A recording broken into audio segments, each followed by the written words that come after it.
பகுதி செய்திகள் உடனுக்குடன் உள்ளங்கையில் டெம்பிள் சிட்டி நியூஸ்.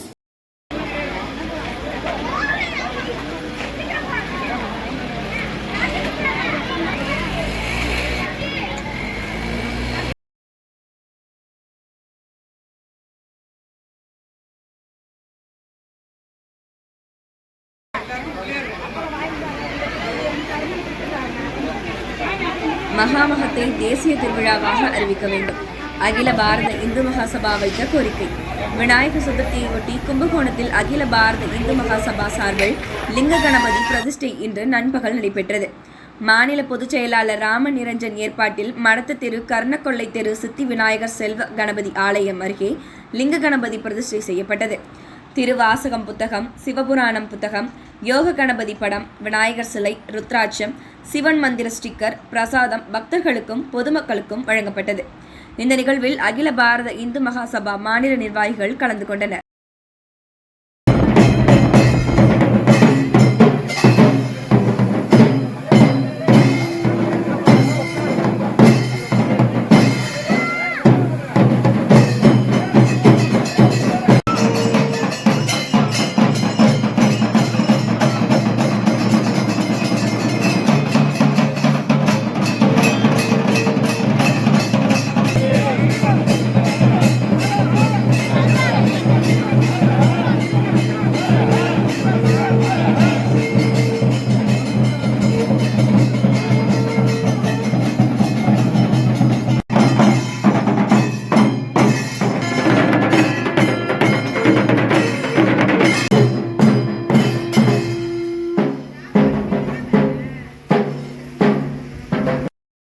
இந்த நிகழ்ச்சியில் சிறப்பு விருந்தினராக தேசிய இளைஞரணி ஒருங்கிணைப்பாளர் சுபாஷ், மாநில துணைத் தலைவர் சாம்ப வைத்தியநாதன்ஜி, மாநில செயற்குழு உறுப்பினர் கோவி முருகன், தஞ்சை மண்டல பொதுச் செயலாளர் இந்திரஜித், தஞ்சை மாவட்ட பொதுச் செயலாளர் தட்சிணாமூர்த்திஜி, திருவாரூர் மாவட்ட தலைவர் பன்னீர்செல்வம்ஜி, மயிலாடுதுறை மாவட்டம் அமைப்பு செயலாளர் மணிமாறன்ஜி மற்றும் தஞ்சாவூர், திருவாரூர், மயிலாடுதுறை மாவட்ட நிர்வாகிகள் மற்றும் பொதுமக்கள் கலந்து கொண்டார்கள்.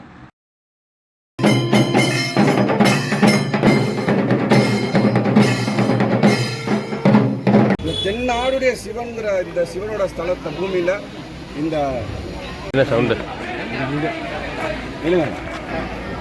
அகில பாரத இந்து மகாசபா சார்பாக மகாமகத்தை தேசிய திருவிழாவாக அறிவிக்க வலியுறுத்தி இன்று நாங்கள் லிங்கத்தை பிரதிஷ்டை செய்திருக்கிறோம். உலகத்தில் சைவத்துக்கும் வைணவத்துக்கும் ஒரே நகர நிகழ்ச்சி நடக்குதுன்னா அது கும்பகோணம் மட்டும்தான். அப்படிப்பட்ட புண்ணியமான ஸ்தலம். இந்த ஸ்தலத்தில் இந்த ஊரை புனித நகரமாக அறிவிக்கணும். இந்த ஊரில் மகாமகத்தை தேசிய திருவிழாவாக அறிவிக்கணும். டாஸ்மார்க்கு ஃபுல்லாக அகற்றணும். கங்கா, காவேரி, யமுனா, சரஸ்வதி இவங்களை தேடி மக்கள் அங்கே போகிறாங்க. அப்பேற்பட்ட புண்ணிய நதிகள் எல்லாம் கும்பகோணத்துக்கு வருது. இந்தமாரி புண்ணிய நதியை பாரத பிரதமர் மோடி அவர்கள் விரைந்து இந்த ஊரை புனித நகரமாக அறிவிக்கணும், புனித மாவட்டமாக அறிவிக்கணும், ஆன்மீக மாவட்டமாக அறிவிக்கணும், மகாமகத்தை தேசிய திருவிழாவாக அறிவிக்கணும்னு சொல்லி நான் இந்து மகாசபா சார்பாக இன்னைக்கு விநாயகரை பிரதிஷ்டை பண்ணியிருக்கணும். இந்த லிங்க கணபதி நிச்சயமாக முதல்வர் பிரதமர் மனசுக்குள்ளே போய் இந்த மகாமகத்தை தேசிய திருவிழா அறிவிக்கிறதோட இந்த நகரத்தை ஆன்மீக மாவட்டமாகவும் புனித நகரமாக அறிவிக்கணும்னு நான் பிரார்த்தனை பண்ணிக்கிறேன் எல்லாரும் சேர்ந்து.